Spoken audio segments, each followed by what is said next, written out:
Siap, siap. Ya, siap. Mari kita satu di dalam doa. Kami mengucap syukur Tuhan buat malam hari ini. Kasih setiamu, anugerahmu luar biasa. Kami mau belajar Tuhan kebenaran firman-Mu di dalam kelas apostolik.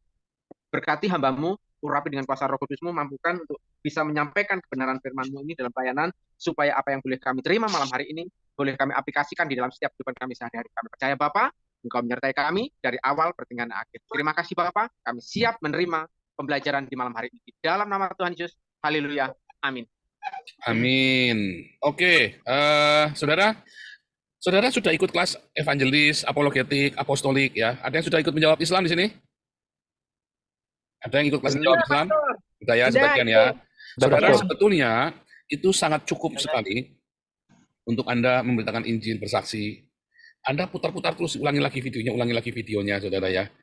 Keempat kelas ini sudah lebih dari cukup untuk menjawab semua pertanyaan Islam tentang iman Kristen, saudara. Saudara nggak perlu singgung-singgung Islam kalau penginjilan, nggak ada pentingnya, saudara ya. Yang paling penting sekarang, saudara, adalah bagaimana saudara bisa memberitakan Injil. Dan saya berharap saudara bisa memulai komunitas. Ya, itu lebih dari cukup untuk menjawab. Ya, secara umum, bahkan mungkin pendeta ada saja mungkin tidak bisa jawab orang-orang Islam ini. Tapi yang saya jelaskan ini lebih dari cukup. Ya, bukan saja secara teoritis, karena saya tidak memberikan teori-teori yang kosong, tapi itu saya pengalaman pribadi juga saya masukkan, dan ketika saya memberitakan Injil, pertanyaan-pertanyaan itu saya masukkan ke sini. Ya, dan itu kita kembali membangun teologi sistematikanya kita. Ya, kelas apologetik adalah sebuah teologi sistematika, saudara ya. Kelas apologetik itu. Nah, di situ kita belajar sama tentang dogma-dogma itu ya. Bagaimana kita membangun dogma kita sendiri. Ya, nah, kelas apostolik ini kita belajar membangun komunitas. Nah, ini kan pertemuan ini adalah pertemuan minggu depan pertemuan terakhir. Minggu depan kita belajar. Minggu depan kita belajar ya tentang membangun komunitas, saudara ya. Belajar dari Efesus 4 ya, ada apa, rasul, nabi, penginjil, gembala, guru. Lalu bagaimana kita saudara kan sebenarnya kita bisa membangun komunitas online. Ya, dalam komunitas offline, saya juga bangun, saudara ya. Saya komunitas yang di Lampung kita bangun. Nah, hanya yang di Eropa ini saya mesti pelan-pelan karena saya harus punya satu warna sendiri. Ya, dan saya tidak mau membangun komunitas Indonesia di Eropa.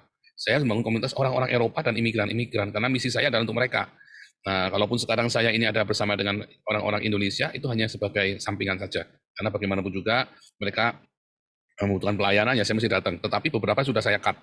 Ya, saya sudah nggak mau lagi, karena mereka saya ajak memberitakan Injil ke imigran-imigran, nggak mau. Ya udah saya cut, saya nggak mau buang waktu. Akhirnya mereka berantem sendiri sesama Indonesia. Selalu begitu, saudara. Saya cut, saya nggak mau buang waktu. Ya, kita fokus, dan akhirnya kita bikin komunitas sendiri di rumah. Nah, itu yang paling, solusi yang paling jitu ya, saudara, sekarang ini. Nah, sekarang begitu, saudara ya. Nah, nanti minggu depan kita belajar membangun komunitas dan bagaimana keuangan di dalam komunitas. Hati-hati, saudara ya. Komunitas kita sampai hari ini eksis ya karena saya bersih ya dari keuangan ini. Komunitas banyak gagal, banyak bubar, belum sudah bubar karena masalah uang. Anda lihat ya, YouTubers itu banyak yang komunitasnya pada bubar karena ribut uang, saudara. Di Belanda ini ada sebuah komunitas yang menarik sekali, yang luar biasa sekali, bubar begitu saja karena uang. Ya, keterbukaan masalah keuangan. Ya. Nah, itu minggu depan kita akan belajar itu. Hari ini kita belajar tentang karunia roh. Ada 9, tapi ada 9 karunia roh, ya. Tetapi kita sebenarnya ada 12, saudara ya. Ada 12, bukan 9, tapi 12. Nah, kalau di dalam 1 Korintus 12 itu ada 9 karunia roh, 1 Korintus 12, tapi sebenarnya ada 9. Ya, coba kita buka dulu 1 Korintus 12.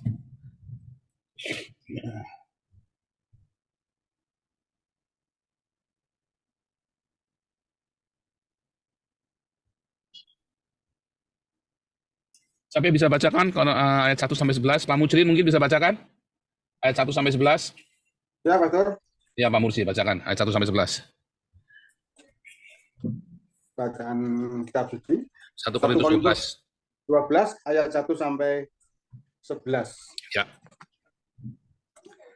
Sekarang tentang karunia-karunia roh, aku mau saudara-saudara supaya kamu mengetahui kebenarannya. Kamu tahu bahwa pada waktu kamu masih belum mengenal Allah, kamu tanpa berpikir ditarik kepada berhala-berhala yang bisu. Karena itu aku mau meyakinkan kamu bahwa tidak ada seorang pun yang berkata-kata oleh roh Allah dapat berkata, terkutuklah Yesus. Dan tidak ada seorang pun yang dapat mengaku Yesus adalah Tuhan selain oleh Roh Kudus. Ada rupa-rupa karunia, tetapi satu roh. Dan ada rupa-rupa pelayanan, tetapi satu Tuhan. Dan ada berbagai-bagai perbuatan ajaib, tetapi Allah adalah satu yang mengerjakan semuanya dalam semua orang. Tetapi kepada tiap-tiap orang dikaruniakan penyataan roh untuk kepentingan bersama. Sebab kepada yang seorang roh memberikan karunia untuk berkata-kata dengan hikmat, dan kepada yang lain roh yang sama memberikan karunia berkata-kata dengan pengetahuan. Kepada yang seorang roh yang sama memberikan iman, dan kepada yang lain ia memberikan karunia untuk menyembuhkan. Kepada yang seorang roh memberikan kuasa untuk mengadakan mukjizat, dan kepada yang lain ia memberikan karunia untuk bernubuat. Dan kepada yang lain lagi ia memberikan karunia untuk membedakan bermacam-macam roh. Kepada yang seorang ia memberikan karunia untuk berkata-kata dengan bahasa roh. Dan kepada yang lain ia memberikan karunia untuk menafsirkan bahasa roh itu. Tetapi semuanya itu dikerjakan oleh roh yang satu dan yang sama, yang memberikan karunia kepada tiap-tiap orang secara khusus seperti yang dikehendakinya. Demikian. Ya, terima kasih Pak Murji. Jadi saudara, ya ketika kita belajar tentang karunia roh, apa bedanya dengan yang minggu lalu, karunia motivasi, saudara ya. Minggu lalu adalah 7 karunia motivasi adalah 7 karunia bawaan dari lahir, saudara ya. Dari lahir udah begitu, ya seperti sanguin, melankolis, kolerik, karakter ya.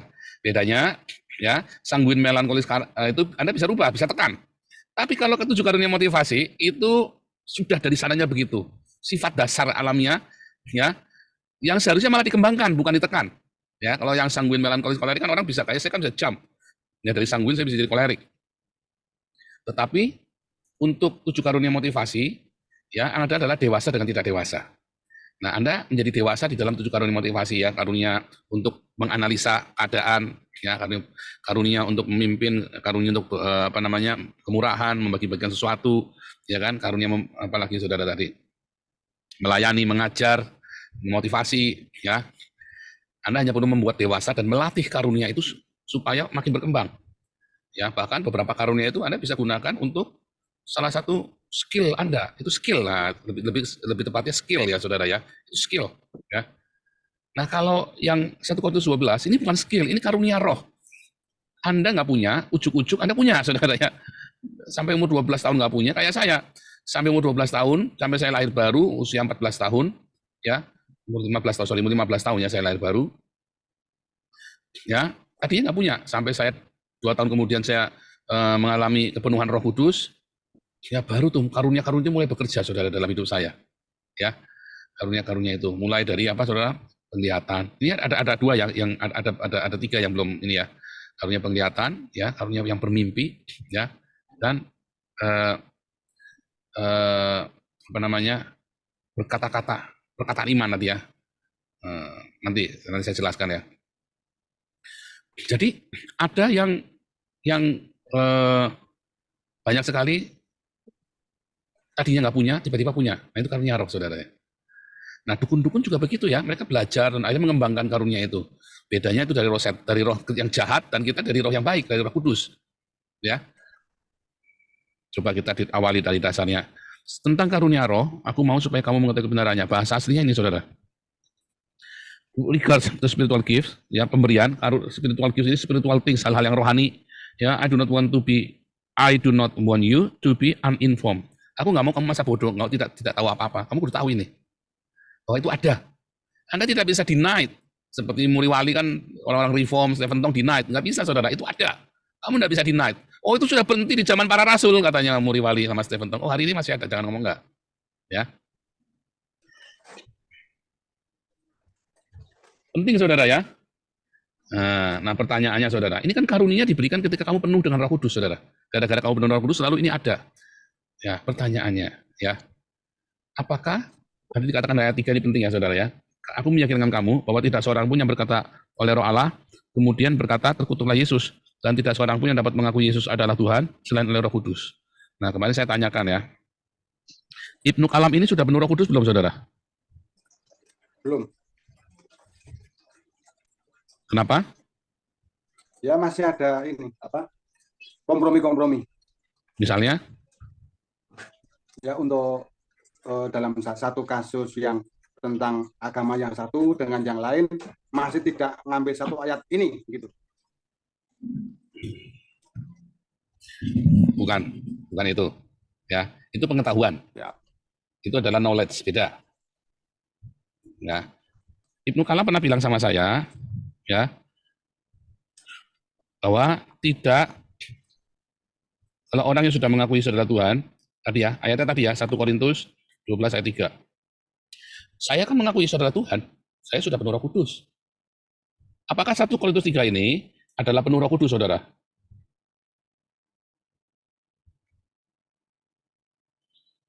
Apa yang dimaksud 1 Korintus 3 penuh Roh Kudus? Bukan. Karena Yohanes 6:6:3. Penuh Roh Kudus, penuh Rema Kristus. Yohanes 6 ayat 3. Yohanes 6 ayat 6:3. Kalau kamu penuh dengan rema, maka kamu penuh dengan roh. Kan manusia, ya, ada tubuh, jiwa, dan roh. Ya, manusia ada tubuh, jiwa, dan roh. Ya, maka ini saudara ya, Yakobus 2 ayat 27. Orang kalau nggak ada roh, maka dia mati. Jadi, ya, Yohanes 4 ayat 24. Allah adalah roh. Ya, tanpa roh mati. Roh yang mana nih? Roh Allah sendiri kan? Betul nggak? Setiap orang itu punya roh Allah dalam hidupnya, saudara. Setuju. Orang Islam punya, orang ateis punya, Hitler punya. Bedanya, ya, apakah tubuh dan jiwanya ini mau mendengar apa yang dikatakan oleh roh itu? Nggak mau. Sampai dia satu titik, gitu kan, atau pencobaan, atau masalah, atau apa, baru dia mendengarkan roh yang sudah ada di dirinya. Kalau orang tidak punya roh, mati. Tetapi masalahnya dia nggak mau mendengarkan roh, sampai akhirnya dia ada satu kesempatan, anaknya mati, atau dia mengalami musibah, atau dia kakinya putus, atau apa, atau stroke, tiba-tiba dia mendengar rohnya itu bicara. Dia mau dengar. Tiba-tiba matanya terbuka bahwa Yesus adalah Tuhan, Juru Selamat. Roh mengatakan kepadanya. Baru dia dengar. Nah, itu Ibnu Kalam tuh. Baru dia mendengarkan roh. Lalu dia mengakui, karena roh ini kita mengakui 1 Korintus 12 ayat 3. Apakah sudah penuh? Belum. Belum penuh, saudara. Karena ketika dia baru mengakui, itulah yang membuat dia bisa bertobat. Makanya Hitler bisa bertobat. Tapi kan dia nggak mau dengar sampai hari matinya. Ya, tiap hari dia mendukakan roh yang ada di dalam hidupnya kita. Ya kan? Tiap hari kita mendukakan Roh Kudus. Karena nggak bertobat. Sampai suatu ketika kita bertobat, lalu kita dibaptis. Ya, Kisah Rasul 2 ayat 20, 37, 38. Bila dirimu dibaptis, maka kamu penuh dengan Roh Kudus. Lalu orang itu dibaptis di dalam nama Yesus, dan penuhlah mereka dengan Roh Kudus. Kisah Rasul 19 ayat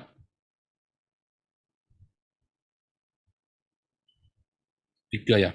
Lalu kata Paulus kepada mereka, kalau begitu dengan baptisan manakah kamu telah dibaptis? Baptisan Yohanes. Maksudnya baptisan dalam nama Rabai mereka, guru mereka Yohanes. Maka kita dibaptis di dalam nama Rabai kita. Rabai kita siapa? Yesus Kristus. Apakah para murid disebut Rabai? Enggak. Karena perintahnya Yesus adalah jadikanlah semua bangsa muridnya Yesus, bukan muridnya Paul, bukan muridnya saya. Makanya kita dibaptis di dalam nama Rabai Yesua. Ya. Jadi ada dua arti ya, dibaptis di dalam nama Bapa, Anak, dan Roh Kudus, ya, di dalam nama Yesua HaMasyiah. Karena nama dari Bapa, Yohanes 17 ayat 11, ya. Nama dari Bapa diberikan kepadaku. Ayat 3 ya, dibaptis dalam nama guru kita, Yesus Kristus. Ya kan, Rabai kita. Jadi orang Yahudi mengenal dua baptisan, dibaptis, Yom Kippur, sama baptisan, kalau kamu jadi muridnya siapa? Ya kamu ditahbiskan. Ya. Nah, kemudian ketika mereka menerima pembaptisan itu, kata Paulus, baptisan Yohanes adalah baptisan orang bertobat. Dia berkata pada orang banyak bahwa mereka harus percaya pada Dia yang datang dari mereka. Ketika mereka mendengar hal itu, mereka memberi diri mereka dibaptis dalam nama Tuhan Yesus. Ketika Paulus menumpang tangan di atas mereka, turunlah Roh Kudus ke atas mereka. Dan mulailah mereka berkata-kata dalam bahasa roh dan bernubuat. Ya, setelah Roh Kudus turun, maka berkata-katalah mereka dalam bahasa roh. Ya. Kisah Rasul 10, Cornelius. Cornelius juga sama, bedanya Cornelius, dia penuh Roh Kudus, lalu dibaptis, saudara. Air. Cornelius ya, Kisah Rasul 10. Di Kaisarea ada seorang bernama Cornelius, ya. Singkat cerita, akhirnya mereka ketemu, ya. Ketika Petrus sedang berkata demikian, turun Roh Kudus atas semua orang yang mendengar pemberitaan itu, dan semua orang percaya dari golongan bersunat, orang Yahudi yang menyertai Petrus tercengang-cengang karena mereka melihat bahwa karunia Roh Kudus dicurahkan di atas segala bangsa-bangsa lain juga, sebab mereka mendengar orang-orang itu berkata dalam bahasa roh dan memuliakan Allah. Lalu kata Petrus, bolehkah orang mencegah untuk membaptis orang-orang ini dengan air, sedangkan mereka telah menerima Roh Kudus sama seperti kita? Lalu ia menyuruh mereka dibaptis dalam nama Yesus Kristus. Kemudian mereka meminta Petrus supaya ia tinggal beberapa hari lagi bersama dengan mereka. Ya, jadi mereka penuh dengan Roh Kudus, lalu dibaptis air. Tetap, saudara. Ibnu Kalam nggak mau dibaptis air. Artinya dia tidak punya rema, dia belum penuh Roh Kudus, saudara. Ya, orang yang penuh Roh Kudus pasti mau dibaptis air, karena itu adalah perintah. Dia nggak dapat rema, saudara. Ibnu Kalam baru dibukakan. Ya, jadi, apakah dipenuhi Roh Kudus? Orang yang dipenuhi dengan Roh Kudus ini, ya, dia akan dan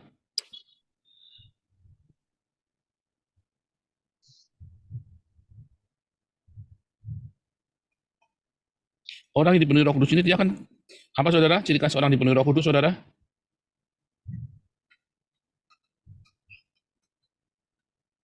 Tanda penuh Roh Kudus. Satu, ya, dia akan berbuah. Roh, Galatia. Galatia 5, 22, 23. Tapi juga dia punya karunia roh. 1 Korintus 12, 1 sampai 11. Ya. Orang yang penuh dengan Roh Kudus, dia akan menerima akan menghasilkan buah dalam hidupnya. Buah, saudara, ya, Galatia 5, jelas.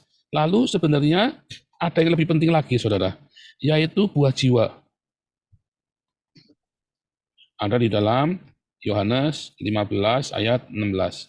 Coba kita buka ya, supaya jangan salah. Yohanes 15. Bukan kamu yang memilih aku, tetapi aku yang memilih kamu, dan aku telah menetapkan kamu supaya kamu pergi. Pergi apa, saudara? Memberitakan Injil, kan?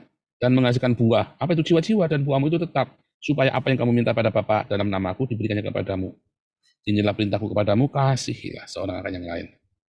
Dengan kamu mengasihi, kamu akan pergi dan menghasilkan buah yang tetap, saudara. Ini harus nomor 1 dan nomor 3 kebalik ya.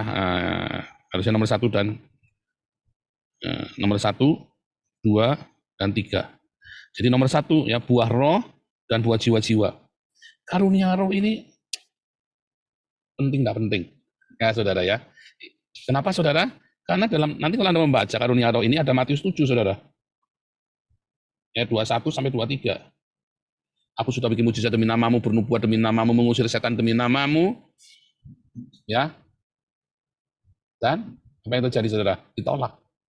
Karena kamu tidak melakukan kehendak. Apakah kehendak Bapakku? Yohanes 6 ayat 40.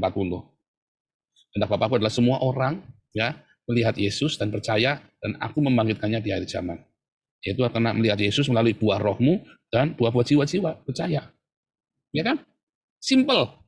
Itu pengajaran dasar. Nanti sedang dirumuskan materi pemuridan dasar seperti ini ya, saudara, ya. Dasar-dasar kekristenan, ada 8 bab, cuma 8 kali pertemuan. Saudara mau ikut boleh gratis, supaya Anda bisa punya materinya dan Anda bisa buat memulai komunitas. Ya. Apa yang diajarkan dalam komunitas itu dulu, 8 pertemuan pertama Anda ajarkan itu. Semua harus sama dengan itu. Lahir baru, ya. Apakah lahir baru, apakah baptisan Roh Kudus, ya. Penting itu, saudara, ya. Terus kemudian sampai mendengar suara Tuhan. Apakah Allah itu mendengar suara Tuhan, diakonia? Itu penting, saudara, ya. Hal yang sepele itu, tapi Anda kalau nggak ngerti, waduh, cilaka, saudara, Anda jadi Kristen. Nah, sekarang kita masuk di yang tidak penting ini, tapi penting untuk komunitas, yaitu karunia roh, ya.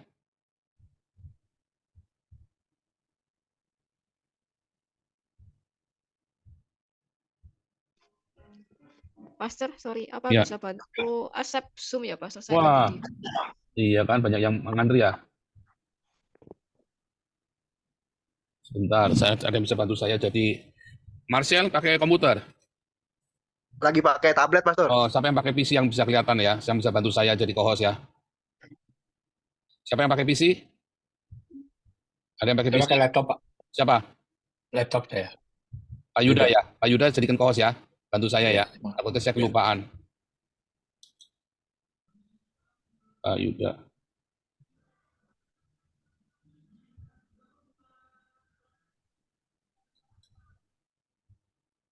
Oke, gitu ya. Jadi saudara, sekarang kita masuk di dalam karunia roh tadi ya. Ketika dia penuh Roh Kudus, ya, maka dia akan penuh dengan karunia roh, saudara.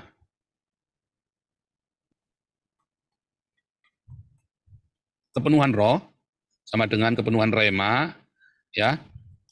Ya kan? Yohanes 4 ayat 24. Allah adalah roh. Ya. Terus Yohanes 6 ayat 63, ya, bahwa remanya Yesus adalah roh. Tapi ada 1 Yohanes 4 ayat 8. Allah adalah kasih. Jadi Allah sama dengan rema, sama dengan kasih, saudara. Sama dengan roh. Ya? Simpel kan pengajaran ini kan? Nah, begitu kamu kepenuhan Allah, kepenuhan rema, kepenuhan kasih, kepenuhan roh, sama. Ya, maka Anda akan memiliki karunia roh. Tanda harian yang langsung kasat mata, tapi itu tidak jaminan. Ya, itu karunia. Karena ketika kamu tidak hidup lagi bersama dengan Allah, sama dengan Roh Kudus, karunia itu mungkin masih tetap ada, saudara. Tertinggal. Karena itu kan karunia dikasih. Masih ada. Bahkan kamu sudah berzina pun masih ada itu karunia itu, masih tinggal tetap. Selama kamu masih melakukan pekerjaannya. Ya, masih khotbah, masih melayani dalam jemaat. Jadi banyak orang yang berzina tapi masih punya karunia roh, masih. Ya, hati-hati saudara ya. Yang pertama, dia berbahasa roh.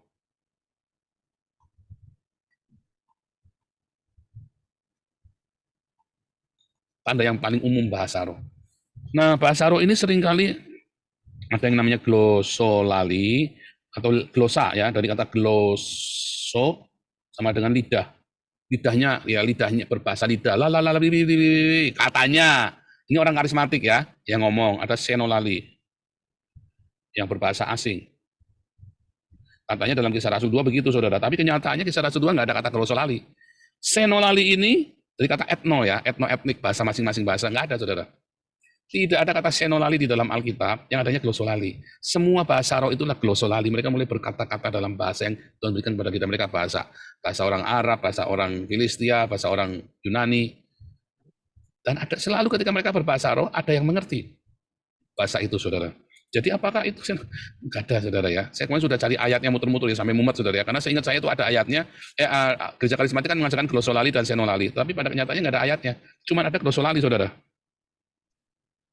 Ya, ini ada ayatnya, ini nggak ada. Aneh kan? Karena orang karismatik berusaha melegalkan yang sikara bara itu sebagai bahasa roh yang benar, bahkan diajarkan. Salah, saudara. Tidak ada bahasa roh yang diajarkan.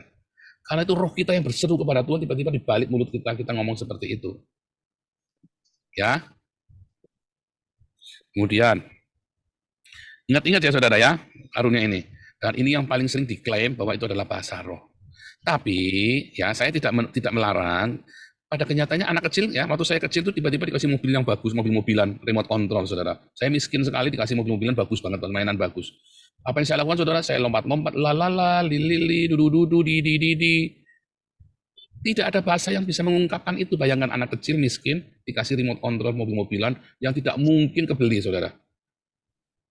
Saking senengnya saya cuma bisa lalala, lili. Nah, seperti itu yang kemudian diajarkan dalam gereja karismatik.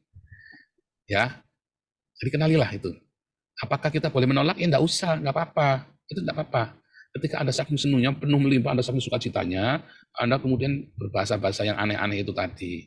Cuman, kalau di dalam pertemuan jemaat, jangan digunakan 1 Korintus 14. Jangan. Kecuali ada yang menerjemahkannya. Masalahnya, ada orang yang berpura-pura, saudara. Ya, Pak Paul tolong terjemahkan. Tuhan berkata, Pak Paul akan menerjemahkan kita. Saya akan berbahasa roh. Dia berbahasa roh. Ya Pak Paul tolong terjemahkan. Saya perlu ngapelongo, saudara. Wah, itu tadi ya, namanya pura-pura itu tadi. Jangan, saudara ya. Kita jangan berpura-pura. Nah itulah, makanya saya tidak menyarankan Anda berbahasa roh, ya. Kecuali kalau lagi sendirian, Anda mau lalala, mau lili, itu nggak apa-apa, saudara. Tapi kalau lagi dalam kumpulan rame-rame, jangan. Nah, itu salah satu yang kuat ya tentang bahasa roh ini ya. Hati-hati, saudara. Jadi nggak ada pembedaan glosolali, senolali. Di Alkitab nggak membedakan, saudara. Nggak ada. Kan semuanya pakai kata glosolali semua. Ya. Nah, coba sekarang kita masuk. Bentar ya.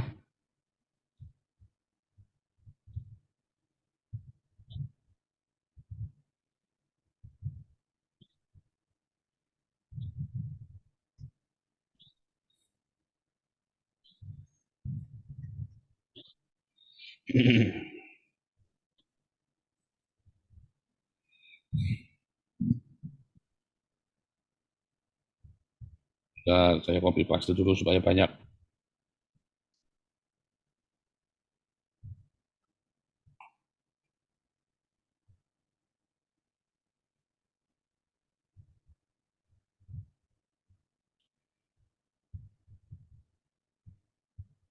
Oke.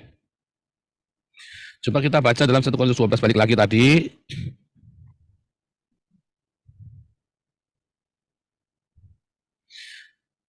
Karunia hikmat dengan karunia berkata-kata dengan pengetahuan, ya.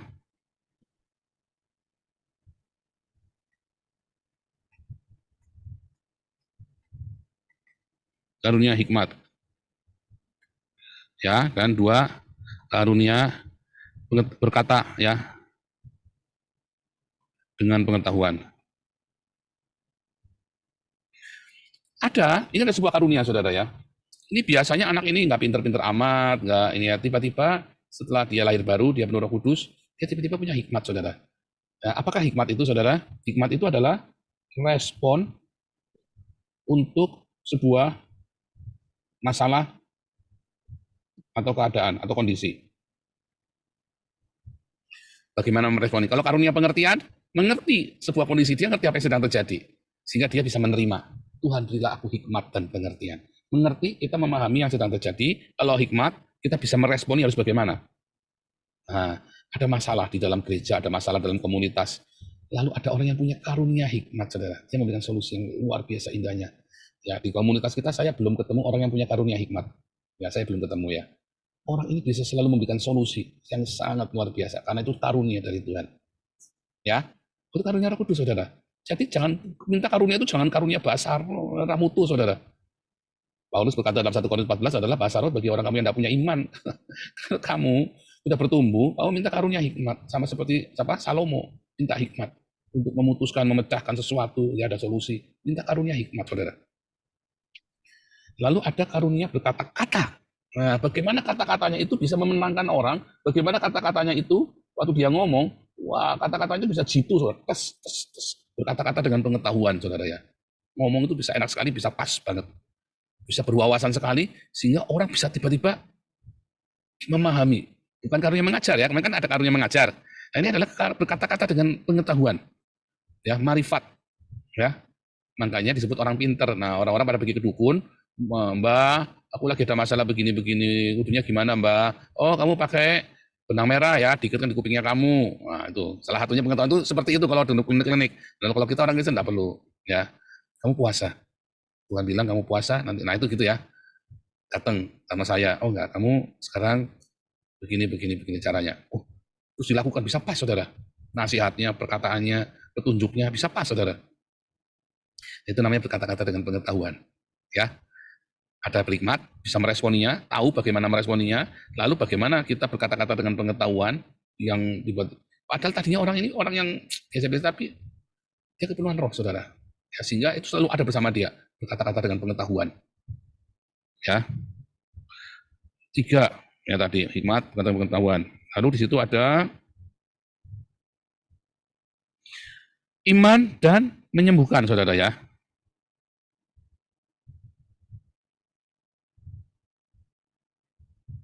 Karunia kesembuhan.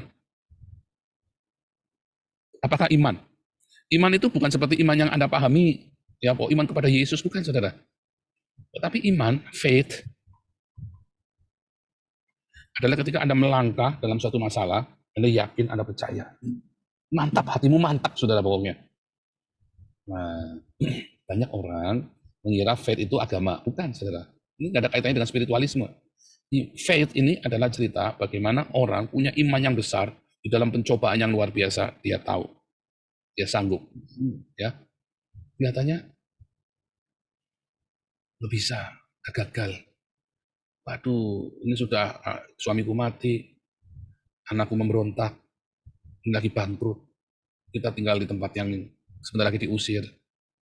Waduh, apa-apa dia jalani hidup ini, sudah ditinggal suaminya, dia jalani hidup ini dengan percaya bahwa Allah akan menolongnya. Dengan percaya ketika saya tetap setia kepada firman Tuhan akan ada pertolongan. Itu karunia iman, saudara. Karunia iman ini yang besar ini dalam komunitas, ya dalam komunitas ini kemudian kita mengalami badai, ya atau dalam rumah tangga atau dalam gereja. Orang yang punya karunia iman ini dia kan bisa mengencourage orang lain. Nah, imannya begitu besar sampai orang itu merasakan imannya dia dan tersentuh hatinya dan akhirnya setuju sepakat satu gereja itu. Karunia imannya begitu besar. Wah, ini gimana nih kita nih? Ya, orang sanguin itu tadinya orang sanguin kan air dalam talas, pelin-pelan. Orang sanguin orang pelin-pelan, saudara ya. Pagi dele, sore tempe. Dia nggak punya karunia iman. Orang sanguin itu sulit untuk karunia iman, saudara. Tapi dia tiba-tiba punya karunia iman, saudara. Diberi karunia iman. Bisa mantap hatinya, dia jalan dengan kepastian. Mami saya sering bilang, wah kamu ya si Paul ini mantep sih ya kamu ya. Dalam masalah besar pun kamu mantep. Ya happy ending kan, saya masalah 4 tahun, wah mami itu sudah putus asa yang lihat kami ya.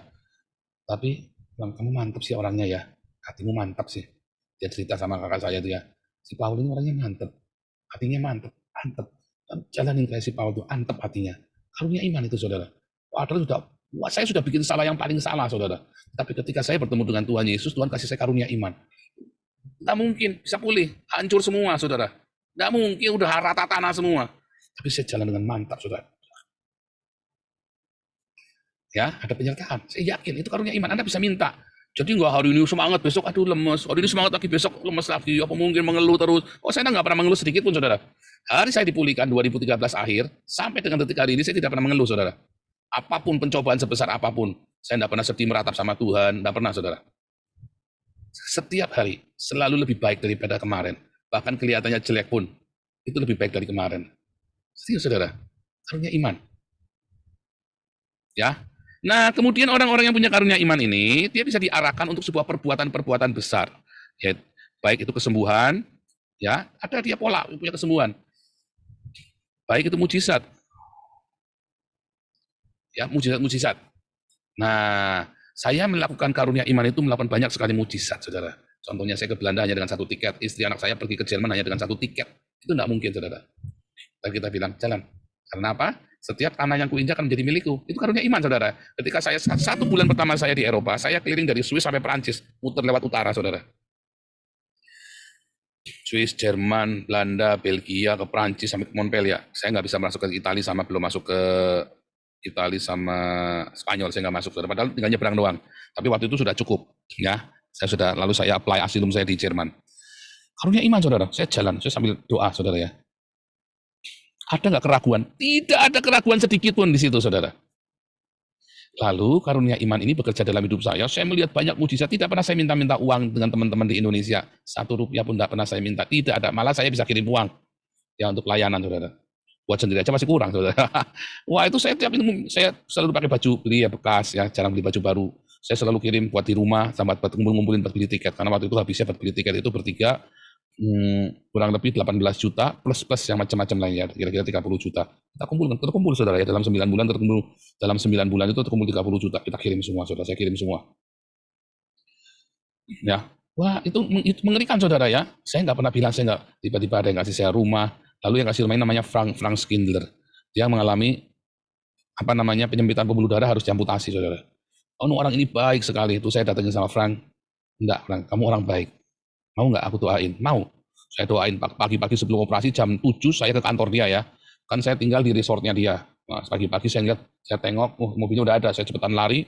Saya doain, Frank, saya doain ya, Frank ya. Dia sambil pelongo-pelongo, bingung, heran-heran, tapi tak doain dia mau. Dalam nama Yesus, sembuh. Terus dia ke rumah sakit, dia sudah nangis, berangkat itu dia udah nangis-nangis, saudara ya, mau dipotong kakinya, mau diamputasi, saudara. Terus dia jam 12 telepon saya, istriku mana istriku? Kok cari istrinya, kok nyarinya saya, saudara? Tolong panggil itu istriku, suruh jemput saya di rumah sakit. Loh, kenapa kamu bilang tanggal ini 3-4 hari di rumah sakit? Enggak, aku nggak mau di rumah sakit lagi. Kenapa? Kamu kabur? Enggak, sampai rumah tanya, kenapa kamu pulang? Aku udah sembuh. Dokter bilang sembuh. Enggak ada, ini tinggal pemulihan saja. Enggak, penyakitnya sudah hilang, darahnya mengalir. Nah, itu seperti itu, saudara ya. Di dalam ketika kita melakukan pekerjaan Tuhan, dan kita ada karunia iman yang besar, itu kita bisa akan ke arah ke kesembuhan, bisa kita arahkan ke mujizat, saudara. Ya, itu ada karunia. Apakah dari saya? Enggak, itu ujuk-ujuk saja begitu, ujuk-ujuk, saudara. Tiba-tiba, karena itu karunia. Ketika kita sedang melayani, kita membutuhkan, Tuhan kasih itu sama kita. Begitu, saudara ya. Tetapi ingat, Matius 7 ayat 21-23, aku membuat mujizat demi namamu, mengusir setan demi namamu, ya, tetapi ditolak sama Tuhan. Artinya apa, saudara? Kita tidak menggunakan karunia dengan benar, tapi dengan cara yang tidak selayaknya buat cari duit buat pribadi. Ada orang yang diberi karunia kesembuhan, malah buat cari duit. Bahkan ada orang yang tidak punya karunia kesembuhan, dia pura-pura dibikin supaya sembuh. Ya, banyak sekali ya, sugesti, hipnosis dalam kesembuhan. Ya, di gereja sembuh atau pulang 3 hari kemudian sakit lagi, saudara. Saya punya teman didoain benihin, dia ngaku-ngaku sudah sembuh 5 tahun. Dia bilang, kamu ke dokter? Enggak, dia sudah sembuh. 5 tahun kemudian dia mati oleh kena tumor yang sama dengan waktu dia didoain sama benihin. Saya pernah tuntun orang itu sakit, ya, terus benihinnya bilang benihin sudah lelah. Wah, saya ngamuk itu, saudara ya. Pendeta Edan, benihin sudah lelah. Naik pesawat jet pribadi, hidupnya bilimang. Nah, itu tadi, saudara ya. Ya, seperti itu, saudara. Kalau Anda diberi karunia yang besar, ngeri, saudara. Jangan pernah minta uang dari orang yang Anda doakan, saudara. Serem ya, saudara ya. Di karunia mujizat, saudara ya. Lalu, saudara, ada orang ya diberikan karunia bernubuat ya dan membedakan roh. Ya, karunia nubuat membedakan roh. Sekalian ya. 8, bahasa roh tadi sudah jelaskan. 9, menafsirkan, tafsir bahasa roh. Yang ini tadi sudah ya. Sekarang kami bernubuat. Nubuatan itu dibagi menjadi 1. Anda pertama ya, Anda melihat, lalu Tuhan berkata, Tuhan memberikan dorongan, impresi. Anda melihat, lalu Tuhan beri impresi. Itu Anda ngomong tentang orang ini, saudara. Ya, saya kalau ketemu orang, lagi penginjilan, saya lagi ngomong-ngomong begini, kalau Tuhan nggak bilang apa-apa, saya nggak bilang apa-apa.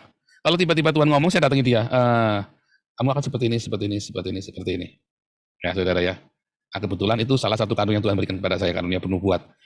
Nah, ketika saya, ya, Tuhan memberikan impresi. Waktu saya ngelihat orang ini, tiba-tiba ada satu impresi, tiba-tiba ngerti aja, tanya, ya nggak tahu, pokoknya ngeh aja. Terus saya ngomong sama dia, loh kok benar Pak? Kok bisa Pak? Kok wah nangis, orang ini berlutut, ya minta ampun sama Tuhan ya.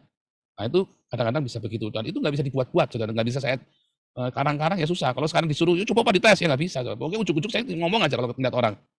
Ya. Kemudian, saya dikasih pesan dulu, ada pesan dulu masuk, lalu saya bilang, lalu saya sampaikan. Ya, ada pesan dulu, beberapa hari sebelumnya saya lagi berdoa, terus saya ngomong sama dia. Saya cari orang ini. Seperti para nabi itu kan, suruh sampaikan pesan. Ya, saya sampaikan pesan kepada raja. Ya kan, lalu ya saya sampaikan kepada Raja Hizkia gitu ya. Tapi juga bisa, saudara, ambil dari ayat Alkitab, firman Tuhan yang ada di kitab suci, lalu dia ngomong, kamu membuka suatu metafora dari kitab suci ini, dibicarakan langsung ke dia. Firman Tuhan begini ngomong. Gitu ya, mengutip ayat lalu ditimpakan ke orang. Begitu ya, karunia penubuat itu seperti itu, saudara. Ya, jadi nubuat itu membaca hidup masa lalu orang atau yang sedang terjadi, lalu ngasih solusinya, saudara. Kamu harus begini. Tuhan berkata, kamu harus seperti ini. Nah, itu karunia penubuat, saudara. Nah, itu Anda harus uji berkali-kali. Saya menguji berkali-kali, ya, nggak sembarangan. Dan saya katanya lakukan dengan kalau Anda punya karunia penubuat, Anda harus melatih, saudara. Catat karunia mana. Kalau ini nggak ada kuesionernya, saudara. Anda harus berdoa sama Tuhan, minta. Ya. Lalu tadi ya, Anda ketemu orang, ya, tadi impresi tadi ya, dari impresi tadi, Ini bisa cerita yang positif maupun negatif, saudara. Misalnya, oh kamu mati, kamu sampai tuh geledek kamu. Mati. Saya pernah ngomong, nggak sengaja, saudara ya. Itu lidahnya tajam, lidah bertuah katanya ya. Lidah bertuah.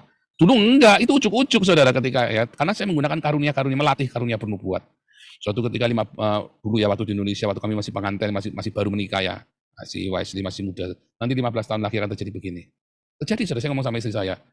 Ya waktu itu saya dalam kondisi marah, saya ngomong sama istri saya. 15 tahun lagi. Jadi 15 tahun yang waktu 2010 2013 itu kami melewati masa-masa itu, ya itu saya pernah bernubuat itu, saudara, dulu ya. Itu nubuatan lagi mana, saudara? Ya, atau ya waktu saya ada di dalam itu ya, dalam masa-masa dianiaya luar biasa oleh ini ya, musuh-musuh saya tiap hari saya ucapkan ini, saudara ya, kutuk. Jadi semua, saudara. Nah, itu juga karunia bernubuat, saudara. Ya, itu bagian dari karunia bernubuat. Paham ya, karunia bernubuat ini ya. Jadi, bisa positif, bisa negatif. Bisa Anda mengklaim suatu hal, kamu akan jadi bagus. Kalau kamu punya iman, diklaim, kamu akan bagus, ya bagus. Kamu akan jelek, ya jelek. Tetapi juga memang ada impresi waktu datang, nggak ada apa-apa, kita nggak kenal orang ini, kita nggak punya masalah dengan orang ini, nggak kenal juga, tiba-tiba datang dikasih impresi, terus kita datang sama dia, kita ngomong sama dia. Ya. Tetapi yang ketiga, kita juga mendapat pesan sebelumnya, kita lagi berdoa, kamu ngomong sama orang ini. Nah, saya juga begitu ya. Nah, yang keempat, ada firman Tuhan, ayat itu, lalu kita tahu ayat ini buat Indonesia. Ayat ini adalah untuk Eropa, ayat ini adalah untuk keluarga saya. Contohnya, Yesaya waktu Hizkia dibilang, tandanya adalah pada tahun pertama kamu akan makan dari apa ada yang ada tumbuh sendiri. Tahun kedua kamu makan dari hasil yang pertama. Tahun ketiga menaburlah. Itu terjadi dalam hidup saya. Saya ngomong itu, saya bernubuat buat keluarga kami. Itu terjadi, saudara. Kamu akan makan air dan anggur serba sedikit. Saya tahu itu firman Tuhan buat saya. Itu kan dia nubuat, saudara. Saya tahu. Itu kan ada di Alkitab kan. Kamu akan makan air dan anggur serba sedikit, Yesaya 30. Tetapi penebusmu tidak akan menyembunyikan diri darimu lagi. Saya mengalami itu, saudara. Itu kan nubuat buat saya. Nubuatan buat saya. Dari ayat itu. Lalu kamu akan mendengar suara menganan, entah kamu mengiri, inilah jalan, ikuti. Itu kan nubuat. Saya masih ingat sekali itu terjadi benar persis 3 tahun pemulihan saya. Tahun keempat saya sudah lepas landas. Ya.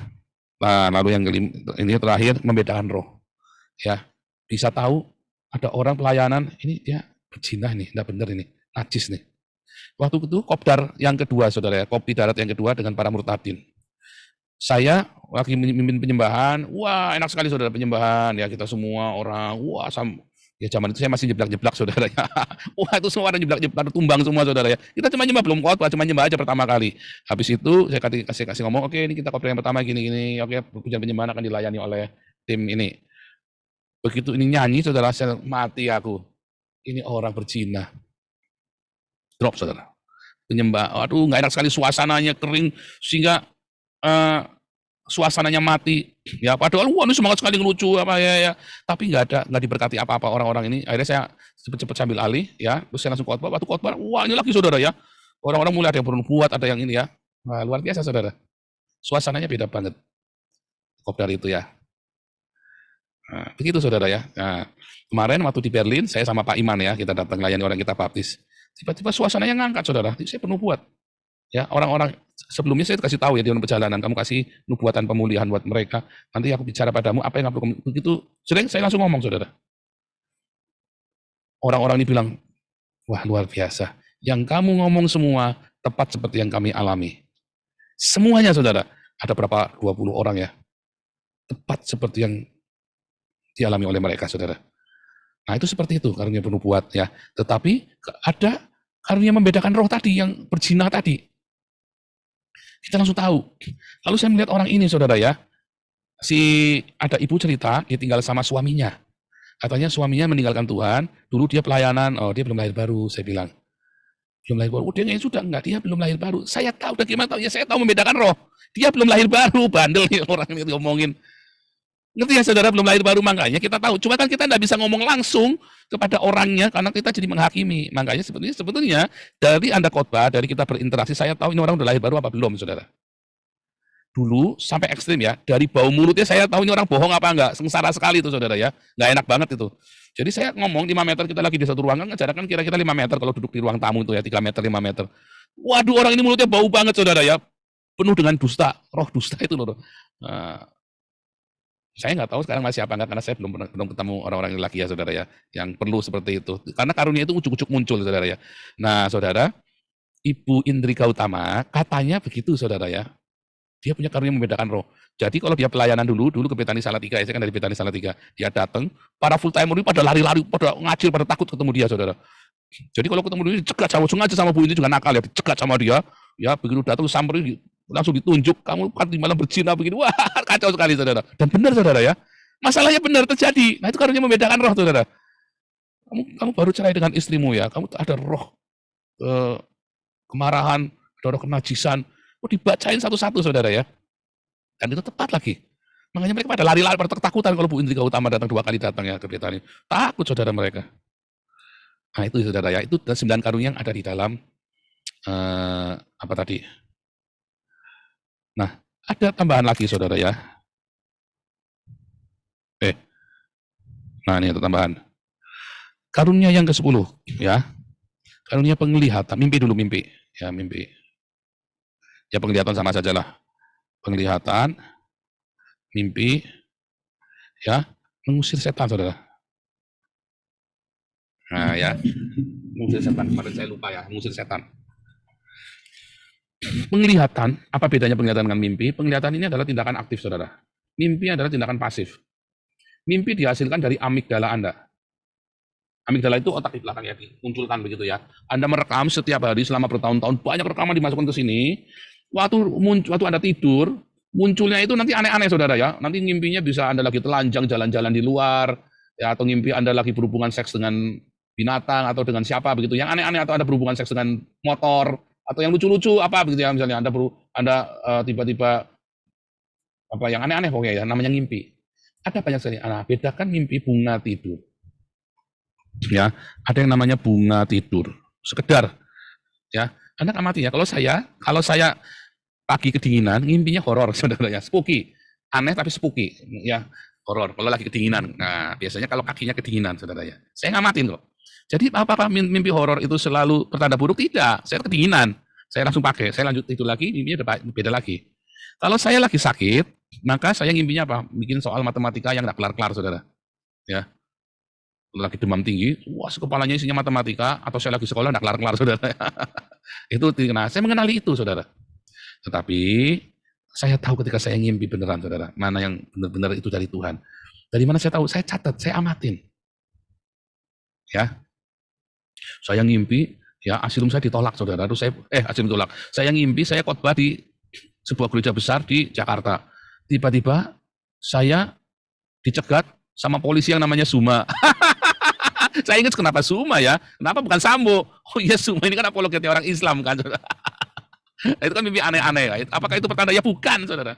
Tapi saya pernah ngimpi, saya masuk dalam masa antikris ya.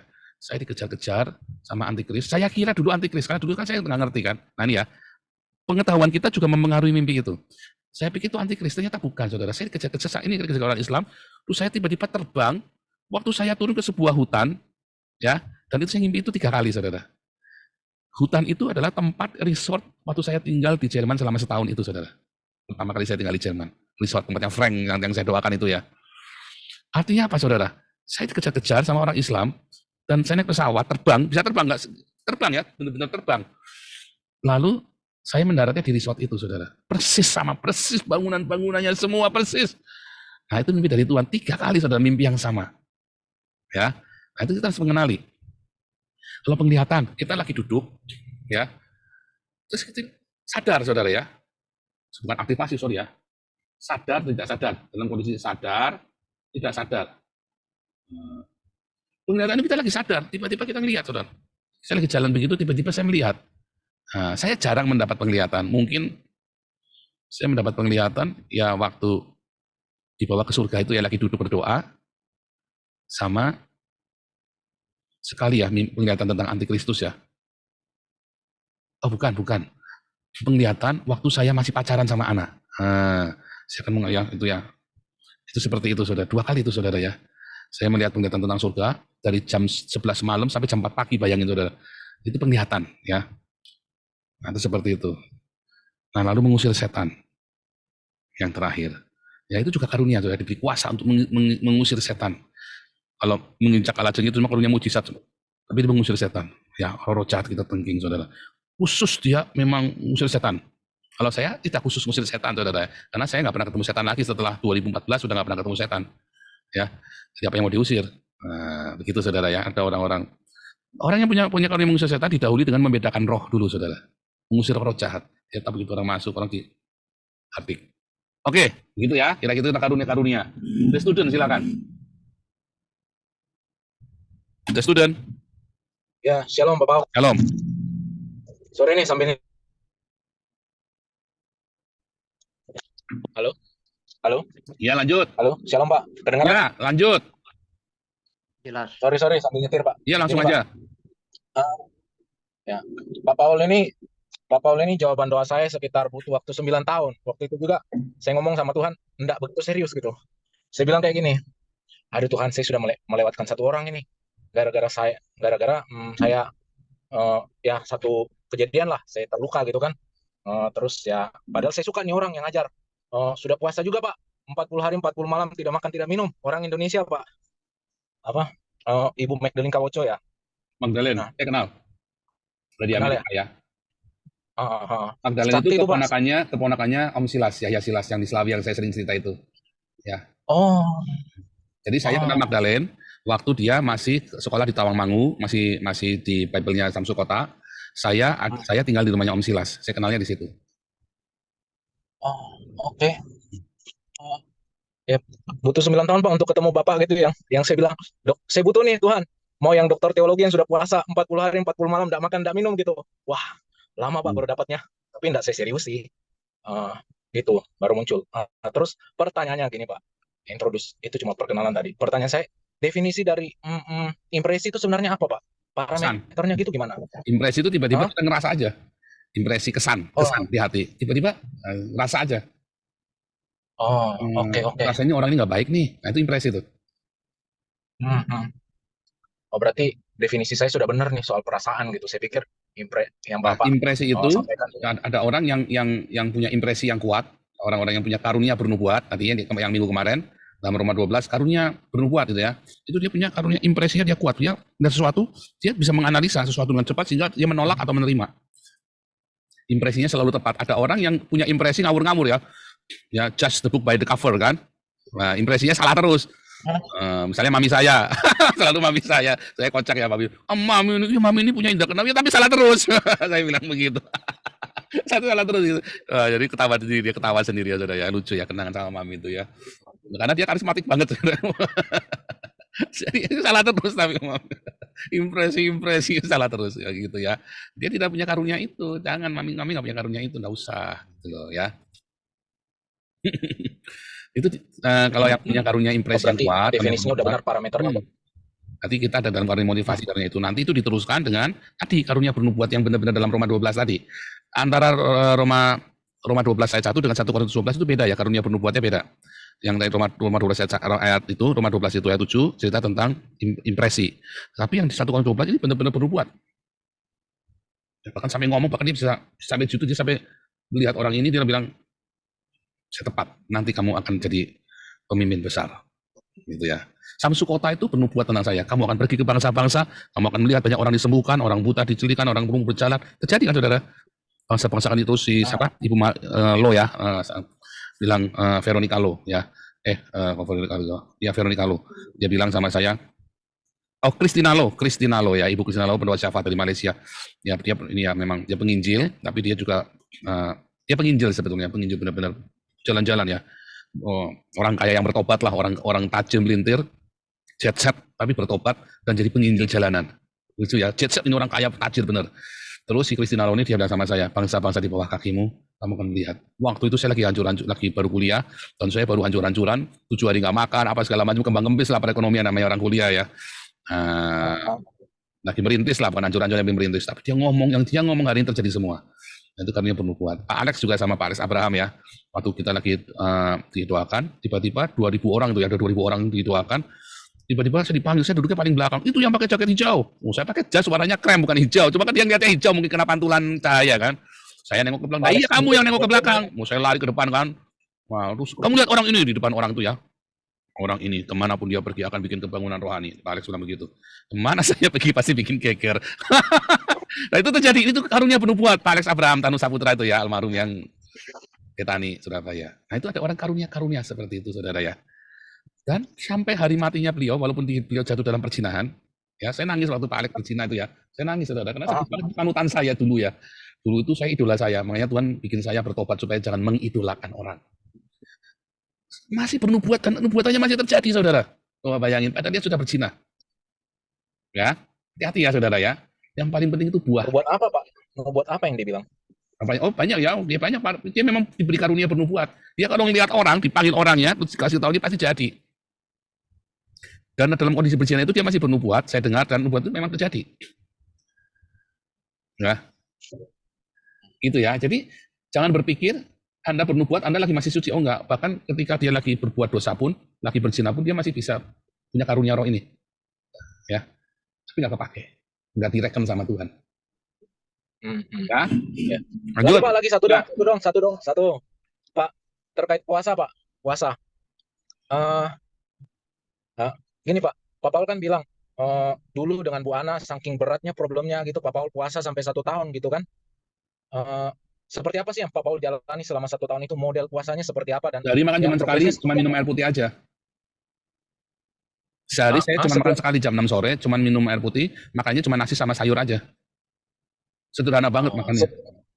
360 hari? Nggak ada makan lebih kali. dagingnya? Lebih kali. Masalahnya nggak punya uang beli daging. Serius, itu saya mengalami 1 tahun itu nggak punya uang, benar-benar. Jadi cuma makan nasi, ya karena jadi saya makan sekedarnya. Itu diawali dari ya udahlah saya lagi doyan makan, udah sekalian puasa sekalian.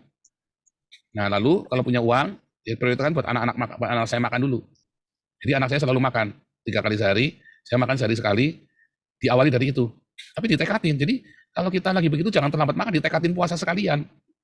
Kalau lagi banyak masalah nggak doyan makan, jangan ditunda makan, ditekatin puasa sekalian. Kalau ditunda makan kan jadi sakit. Tapi kalau kita puasa sekalian jadi sehat. Saya jadi sehat. Saya kan udah asam urat, sudah kolesterol, udah macam-macam. Saya puasa setahun ya sehat langsung.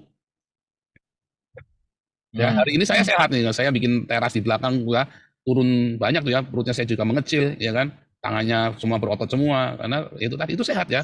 Jadi saat-saat begitu kita jangan mengeluh.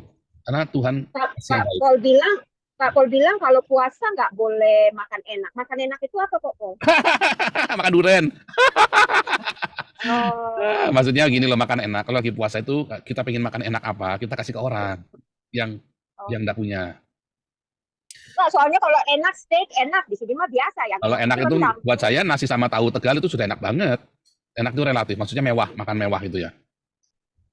Jangan lagi puasa buka puasanya di Jet Palace itu, Jet Palace itu di Millennium Hotel. Jangan lagi buka puasanya di Jet Palace yang sekali makan 1 juta kan geblek. Jangan dong. Ya kita buka puasanya nasi sayur saja. Pengen daging sate Pak, makan 1 kodi ya jangan. Satenya kasihkan orang miskin. Ya. Lanjut. Wihono. Terima kasih, Pak. Pak Wihono. Ya, Pastor. Jadi ngomong yang bernubuat itu, saya itu waktu tahun 90-an, jadi ceritanya begini. Karena saya kuliah di luar kota, saya ikut di rumah kakak saya. Nah, dia kalau terima karyawan itu saya suka lihat, terus suka ngomong. Misalnya, ini orangnya nggak beres nih, nanti keluar karena kasus ini mesti, kasus uang. Ya begitu-begitulah. Terus sampai terakhir itu kalau wawancara segala, saya suruh ikut lihat gitu. Terus saya, ya apa yang saya lihat itu, kayak tahu-tahu timbul seperti yang Pak Paul bilang tadi. Tapi waktu itu saya ya belum kenal gereja, belum apa-apa gitu. Jadi setelah saya masuk ke gereja, saya berpikir bahwa yang saya lakukan itu kayak nggak bener. Jadi sebetulnya ya cuma sekedar gimana ya, kayak bayangin kayak ini wajah-wajah begini, wajah-wajah orang ruwet, wajah-wajah orang bakal kasus, orang model nggak jujur gitu-gitulah. Jadi setelah masuk gereja, saya memutuskan bahwa saya nggak mau pakai itu lagi karena saya berpikir ini nggak bener lah, sesat, dan itu mungkin kekuatan pribadi atau sekedar gimana gitu. Dan ya sejak saat itu saya nggak pernah pakai lagi, tahun 90-an itu. Nah, menurut Pak Paul gimana ini? Hmm, Maksudnya apakah itu benar atau salah atau oh itu saya sebetulnya sebuah karunia yang harus kamu asah saya sering misalnya. mendengar yang Pak Wiono ngomong dari banyak orang karena pietisme, pengen hidup saleh. Kalau saya orangnya saya tidak, buat saya itu nggak ada pantangan benar salah.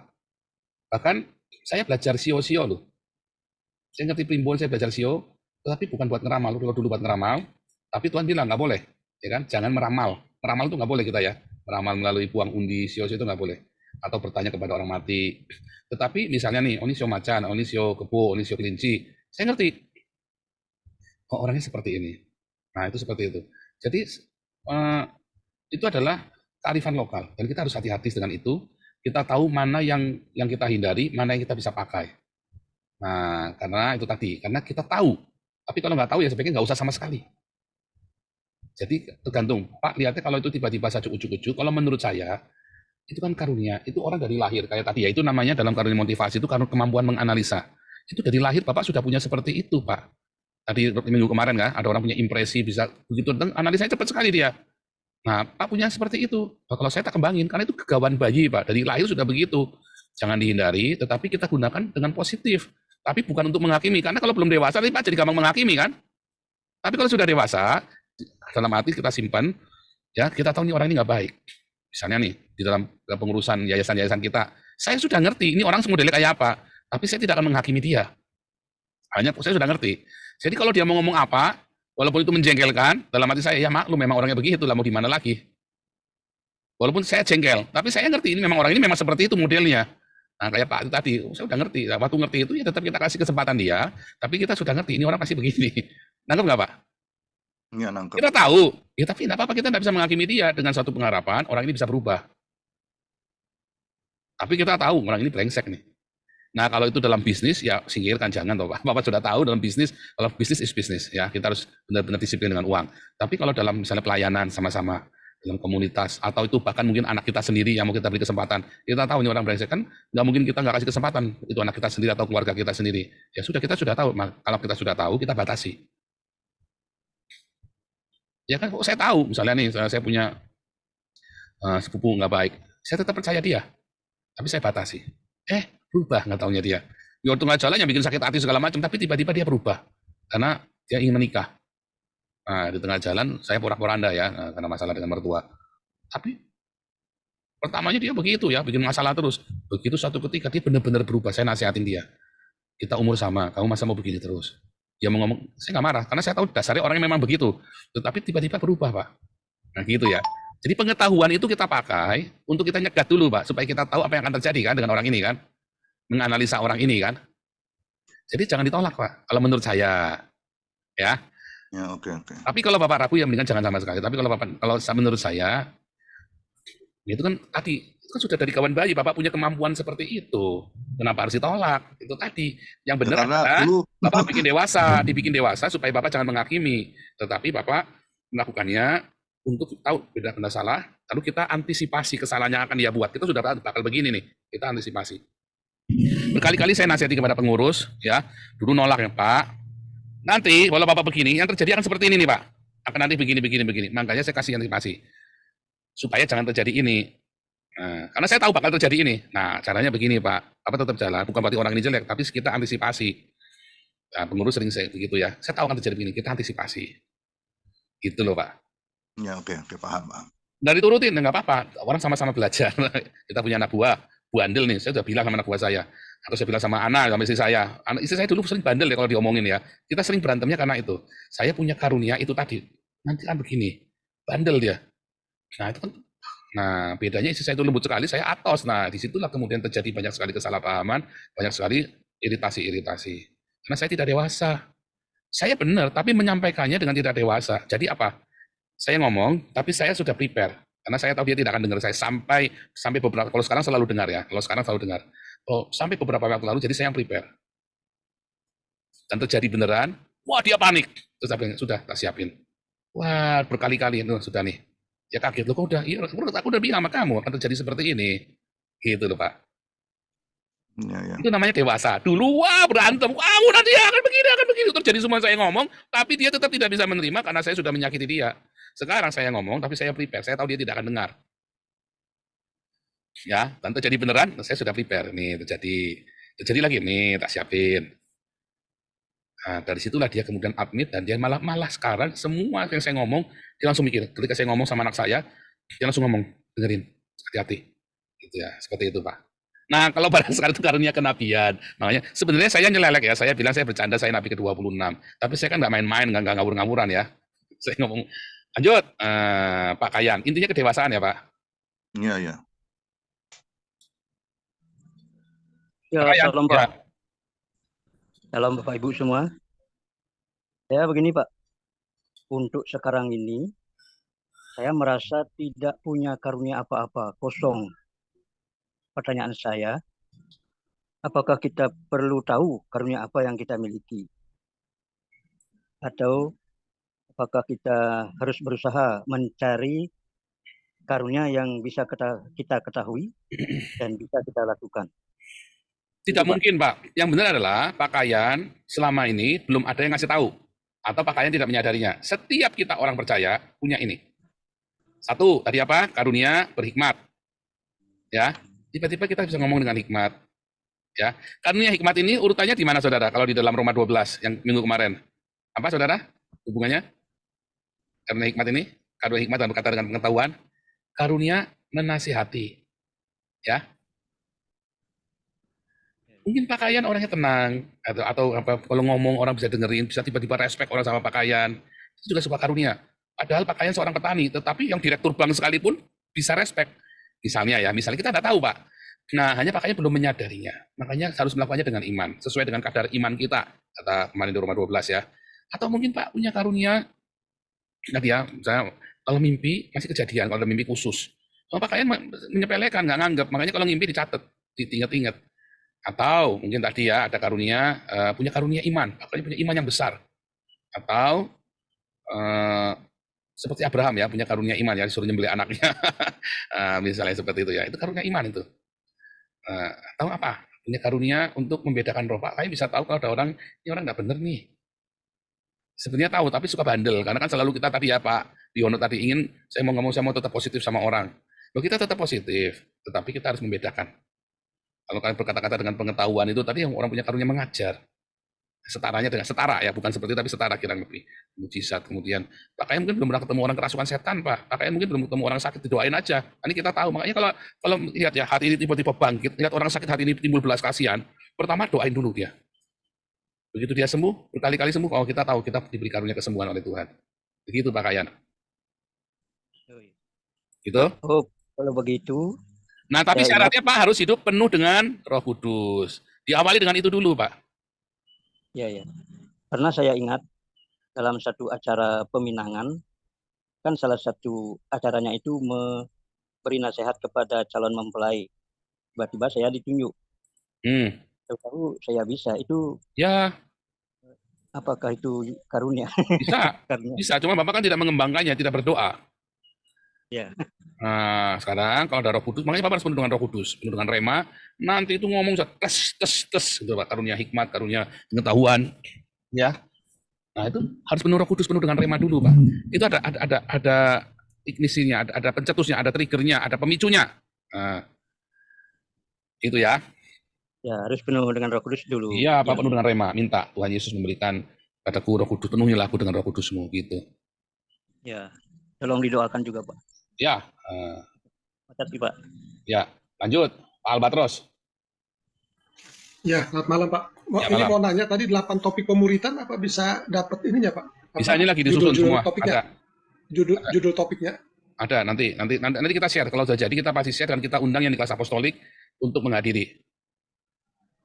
Semua. Oh, rencana kapan itu, Pak? Tanggal 1 Oktober. Oh, 1 Oktober. Iya. Oke, ya, makasih. Ya, lanjut. Pak Irawan. Oke, Pastor, terima kasih. Ini apa yang saya alami yaitu di mana bahwa saya seringkali ibadah untuk pelepasan yang kesurupan gitu. Bahkan tetangga-tetangga sendiri sampai sudah 3 hari nggak bisa dilepasin sama dukun-dukun mereka, akhirnya mereka pasrah datang ke saya. Nah, yang menjadi satu permasalahan ketika di gereja ada jemaat yang kesurupan, justru saya dikatain sama gembalanya sesat, itu halusinasi. Nah, bagaimana akhirnya saya boleh kata memutuskan untuk tidak bergabung di dalam gereja itu, padahal apa ya, jemaat itu sangat membutuhkan. Nah, bagaimana caranya supaya hamba-hamba Tuhan itu sendiri tidak menghakimi bahwa apa yang saya lakukan itu adalah sesuatu yang sesat. Ya, Tuhan Yesus saja dihakimi. Bapak jangan minta bagaimana caranya supaya saya jangan dihakimi, Pak. Tuhan Yesus jadi hakimi sesat bahkan disalib, apalagi kita.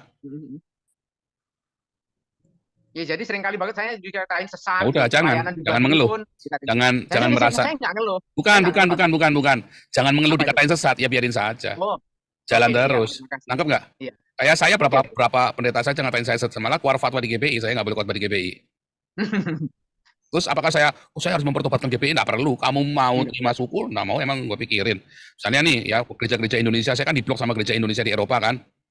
Gara-gara saya nggak mau nurut sama salah satu penatua di sini. Ada satu orang tua, orang kaya, orang bandar para hamba Tuhan yang ini ya. Saya nggak mau nurut, diblok saya. Saya bilang, emang saya harus khotbah di sana. Sekarang tak tolak. Yang undang-undang saya tak tolak. Kenapa? Nggak efektif. Saya kan datang ke sini kan bukan untuk orang Indonesia. Kalau cuma mau buat terima uang kolektornya saja, paling mereka mau kasih berapa sih? Paling banyak juga 200 euro. Jemaatnya mereka cuma 20 orang. Nah, cuma 200 euro. Ya kan? Bahkan saya sekarang kalau misalnya kita masuk ke komunitas, saya selalu dari zaman saya masih di Indonesia, saya nggak pernah tanya uang, bahkan saya lebih sering keluar uang ketika saya melayani pergi keluar kota. Orang kalau saya baptis baptis di Sumatera, saya pergi ke Sumatera, saya nggak pernah minta uang sama dia, berterima kasih, saya jalan sendiri, saya keluar uang sendiri, dia mau ngasih uang, nggak boleh. Makanya kan di komunitas kita dilarang menerima uang saat Anda membaptis orang, karena baptisan itu gratis, nggak boleh terima uang. Haram jadah, karena Yesus yang sudah membayarnya. Jadi waktu saya ke Eropa, waktu saya ke Berlin, ya 3 kali saya ke Berlin, orang ini mau ngasih saya uang, saya tolak. Padahal saya habis ke Berlin itu habisnya bolak-balik itu 600 euro. 600 euro. 300 2 kali ya, 600 benar, karena 2 kali ya. 2 kali 600 euro, banyak buat saya itu Pak, 600 euro itu Pak, pergi ke Berlin 2 kali bolak-balik. Ya, tetapi tetap saya tolak, karena saya tahu baptisan gratis supaya dia jangan meremehkan baptisan. Orang ini sampai terheran-heran, dia kan. Tetapi dari situ saya menuai jiwa banyak sekali, begitu ya Pak. Jadi jangan pernah ingin diakui oleh orang lain, nggak ada pentingnya Pak. Oke, siap. Terima kasih Pastor. Pentingnya adalah bagaimana Tuhan Yesus bersukacita karena apa yang kita lakukan menyenangkan hati Tuhan. Itu saudara ingat-ingat itu ya, jangan berusaha menyenangkan hati gereja. Nggak usah saudara ya. Hamba-hamba Tuhan ini mereka ngatain kita sesat, mereka sendiri yang sesat. Tapi kita juga nggak usah balas, tenang-tenang saja. Enggak. Gitu ya. Oke ya. Iya, terima kasih Pastor. Ya, Swandayani terakhir. Iya, mana Pastor? Mau tanya Pastor. Karunia ini apa berhubungan dengan holy discontent-nya kita ya Pastor? Kayak maksudnya kayak misalnya kayak saya itu kan kayak nggak suka keributan gitu. Jadi kayak selalu arahnya itu lebih kayak misalnya kayak nasehatin orang terus atau apa. Terus kayak ada apa ya? Ada kayak rasa itu kayak kalau lihat satu kondisi itu kayak nggak tenang gitu loh Pastor. Kayak ingin melakukan sesuatu untuk itu. Maksudnya kayak pengen mencari solusi gitu Pastor. Nah, itu apakah apa ya? Kayak saya kan pernah baca-baca soal holy discontent gitu loh Pastor. Apa namanya? Holy apa? Holy discontent. Holy discontent. Iya. Gitu. Itu kayak apa ya? Kayak kita itu ada kayak rasa kerinduan untuk kayak kita kalau lihat satu kondisi tapi kita nggak bisa tenang. Jadi kita selalu ingin berusaha untuk apa ya? Memperbaiki itu gitu Pastor. Jadi kayak ketriggernya tuh kayak kondisi ini tuh nggak enak banget tuh. Kayak kita tuh selalu berusaha untuk apa ya? Pengen memberikan solusi gitu. Kayak pengen ini tuh berubah jadi lebih baik kayak gitu. Ya, itu juga karunia juga, salah satu karunia juga kan. Oh, gitu ya. Kalau karunia itu apakah walaupun berarti dari kita belum mengenal Tuhan itu pun juga sudah dapat ya, Pastor? Itu ada yang namanya karunia motivasi kemarin ya, yang minggu kemarin itu dari kawan bayi, itu dari lahir. Bawaannya begitu. Okay. Ya kan, dari lahir. Tetapi kalau yang hari ini kita belajar, itu karena kita penuh Roh Kudus dan kita melayani sesama, kemudian karunia itu muncul dalam hidup kita. Oh, ya. Kalau misalnya untuk sesama gitu ya. Kalau saya itu kan kadang itu misalnya lagi baca firman gitu kan dapat sesuatu gitu ya. Terus ternyata itu tiba-tiba kayak seminggu kemudian tuh kayak ada yang bicarain gitu. Jadi kayak kok ini aku udah dapat ya gitu kayak. Ya, itu namanya kita sedang di dalam pewahyuan. Yang sama ya, di dalam Saya ya misalnya nih ya, ketika saya cerita tentang ini, tiba-tiba saya sejalan dengan Pastor Daniel Alexander di Pak Erastus, dan kita sedang bicara hal yang sama dengan Pak Erastus dengan Pak Daniel Alexander. Kok bisa ya? Tentang hormat sama orang tua lebih penting daripada perpuluhan di gereja, merawat orang tua, tentang ya kan, yang kok bisa sama ya? Nah, itu namanya dalam satu track pewahyuan. Ya kan, selalu begitu kan, Roh Allah bekerja dalam sebuah tren setiap masa. Saya ikutin. Padahal kita tidak janjian, dulu saya belum kenal dengan Pastor Daniel Alexander, dengan apalagi Erastus Sabtono saya belum pernah ketemu. Tapi apakah saya setuju dengan Unitarian Erastus? Enggak. Ya, saya tidak setuju dengan yang diajarkan konsep tentang Tuhan. Dia sudah offside, salah. Ya, tapi itu kan urusan dia dengan jemaatnya. Itu nanti dia tiba-tiba mandek tuh, gara-gara itu dia bisa tiba-tiba mandek tuh. Ya, terlalu dogmatis, akhirnya memframing jemaatnya, mandek langsung. Biasanya begitu. Sekarang ini dulu bagus Erastus Sabtono. Saya setuju terus, tapi nanti akan terperangkap nanti dalam dogma. Ya, itu contoh ya. Bukan sesat, bukan ya, tapi dia akan terperangkap dan mandek, tiba-tiba mandek aja. Banyak sekali begitu ya. GBI dulu bagus, tiba-tiba dia bikin fatwa itu mandek, langsung mandek. Ya, karena di framing membatasi Tuhan bekerja. Oke, saudara tutup dalam doa.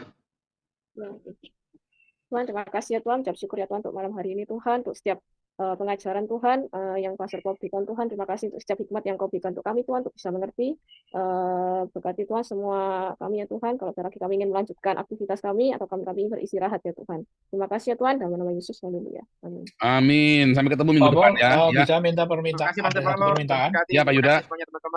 Terima kasih. Waktu 2 minggu yang lalu ada hari Sabtu itu ada pengajaran tentang menyampaikan firman Tuhan. Enggak. Nah, itu saya tidak sempat mencatat. Belum, Pak. Itu belum di-render Pak videonya, Pak. Oh, belum di-render. Itu pasti nanti dibagikan nanti. Oke. Ya, di kelas apostolik itu pasti dibagikan. Oke, terima kasih. Terima kasih ya. Why are you running? Why are you running? Psycho killer.